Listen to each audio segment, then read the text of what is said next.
So urimi wothe kana wa ngũrũwe kana wa ng'ombe kana ngũkũ the most important part ni cost of feeds.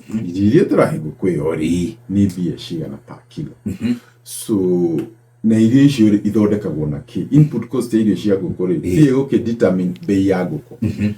Koguo ndĩrenda kuga atĩ irio cia ngũkũ kana na cia ng'ombe na ngũrũwe the input cost ni indo ta sunflower na soya. So bururi wa Kenya maguta ma kũruga cooking oil about 95% ni imported.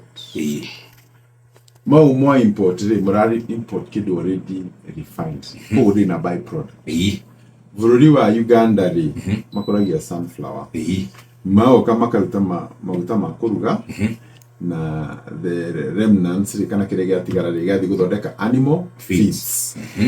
The same with soya na maria mangĩ mothe. So the biggest problem ya agriculture gũkũ Kenya ya animal kwĩka kĩrĩa nĩ atĩ irio citũ nĩciagĩire goro tondũ nĩ twetĩkĩrie na ti horo wa rĩu nĩ kahinda. Handũ ha tũkũragie irio ici nĩguo tũkaruta maguta na ici ingĩ cigathiĩ animal feeds. So our egg is more expensive than a Ugandan egg. No rĩu ũndũ ũrĩa wa bata nĩ atĩ nĩ tũrageria kuona ũrĩa tũkũ reverse ũhoro ũcio. Inooro. Shesheni hakuhĩ nawe.